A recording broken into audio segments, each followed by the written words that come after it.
This is an examination of the hidden human condition. This is the Hidden Killers Podcast With Tony Bruschi. We are talking with forensic scientist and Professor Dan Crane about DNA today. Still talking about the accusations against Rex Heuermann as the Long Island serial killer, the Gilgo Beach murderer. Lots of titles handed out to the individual that was unknown for about 12 years in this horrendous case. When we wrapped up talking yesterday, you were telling us how there were two different strands of this DNA that was found on the burlap sacks. One being from a female, unknown female. The other from a male suspect, and then matched to the home of Rex Heuermann. Both matches to the home of Rex Heuermann. Two people connected to that very property. Now, if they found both DNA on the bodies, and one we're assuming as of this moment likely belongs to either the wife at the home or maybe a child or someone else who frequents the home. But if you're talking this took place 12 years ago and you're still finding the same DNA matches at the home, I would guess it's probably the wife, but that's just an assumption at this moment. Is there any thought to, well, was she involved, or is she just happened to be a victim of circumstance where, he's thrown the burlap sacks in the garage or whatever, and then, naturally, go through any home or laundry room, and I can guarantee you're going to have almost everybody's DNA on everything to a certain extent with hair. Right. Yeah, in the bail document that's associated with this case, the prosecutor, the district attorney, goes out of his way to establish that Heuermann's wife was out of town for these three murders. And so it seems like they're anticipating your line of thinking and saying, look, she's got an alibi. They were able to confirm already that she's unlikely to have been directly involved. And then, I'm thinking, we're talking about duct tape, for instance, it's sticky. And, I think any random roll of duct tape you pick up from somebody's home is almost certain to have some hairs and fibers associated with it. That's just the sticky things. It reminds me in the Lori Vallow case, there was, I believe, a hair strand or her DNA of some sort on a piece of duct tape that was on, I think, over the mouth of, it was JJ or Tylee. I'm sorry if I don't remember exactly who, but it was a match to her. But she probably physically wasn't there at the time of the actual murders, but it doesn't mean that she actually didn't, tell her brother to carry them out using duct tape that was probably found in the junk drawer of the home. Right.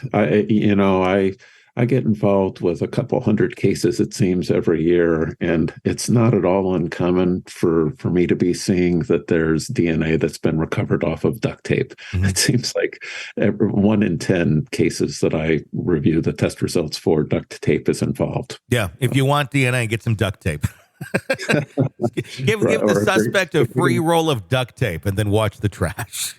Right. Well, if you're going to commit a crime, perhaps try to stay away from the use of duct tape. That's not going to help you in the end. So when you have this type of evidence that's come forward, obviously they've been watching this fairly closely for the last year or so as they've been digging deeper into this. I guess one of the questions I have is, we're about 12, 13 years out from when the initial crimes actually took place. Why did it take this long to take a look at the female strands of hairs and run that through a database? I don't know that you'd have the answer, but it seems like you'd run almost any type of DNA material through a database, not just the male. Was that an oversight? Were they just assuming, well, a female couldn't have done this? Or what was the delay of all that time to actually run it in the database just to see? Yeah, well, you've mentioned database. I don't think they ran these in a database. Okay. But the question remains, why did they wait to generate even the mitochondrial DNA test results? And it's curious because they must have done some, at least cursory DNA testing early on, like around 2010, when these bodies were being discovered, because that must be how it is that they knew they had some female hair that was not the victims, and some male hair that obviously wasn't the victims. So they must have done some testing, and it's unclear, based on the bail document, what that testing was, how they knew they had some non-victim female hair and non-victim male hair. So they must have done something.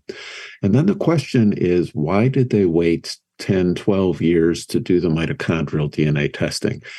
In the press coverage and the public posturing by the district attorney, they're talking about how advances in DNA testing are what allowed this to play out the way that it did. I'm not buying that explanation. They did mitochondrial DNA testing. The FBI was doing mitochondrial DNA testing as long ago as 1999, right? So 10, 12 years before these bodies were recovered and these crimes had occurred. So mitochondrial DNA testing had been around, but it's also clear from the bail document that they farmed this out. It wasn't mitochondrial DNA testing that was being done by the Suffolk County lab. Instead, they farmed it out to two different laboratories. And what may be the case is that it took the new district attorney or a renewed interest in the case for them to say, hey, look, our lab doesn't deal with these mitochondrial types of tests. Is there anybody that we know that might be able to do it? And it, was that kind of questioning that caused them to send it out.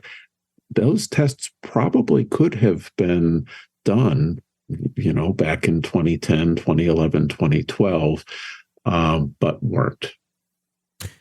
That's interesting. It makes you wonder a little bit too about the attention that was paid to this case for all that time. And luckily, I mean, they really at the end here, they certainly narrowed in, and it looks like they may have a slam dunk here with the DNA alone, and then you add in the Google searches and you add in everything else that they found on this individual. It looks pretty damning, but it does make you wonder. And I'm going to ask you from a perspective of working in this area, in your area, in these sort of cases. Do we or have you seen less attention put on cases where the victims tend to be not necessarily, a rich or a middle class wife or student or child? These people were sex workers at the time, and obviously society does look down upon that and sometimes puts less value. I'm not saying they should by any means, but it seems to be how that works.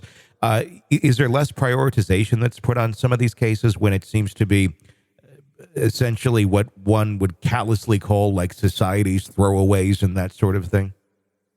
Yeah, it's hard for me to say. I look at the cases that come across my desk, right? Yeah, and I don't seek them out, and so I don't know if I'm getting a random sampling of what's actually being evaluated. Sure. It does seem it does seem that higher profile cases do. In those cases, no stones are left unturned, whereas in less high-profile cases, perhaps like those associated with sex workers, that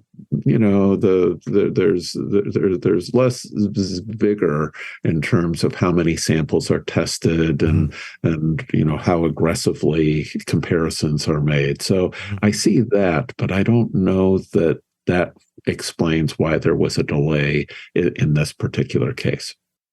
You're consuming the Hidden Killers podcast. Want more? Start binging on all of our true crime podcasts right now through Apple Podcasts and get an ad-free experience when you sign up to be a True Crime Today Premium Plus member exclusively on Apple Podcasts. More of the Hidden Killers podcast dropping soon. Press subscribe now.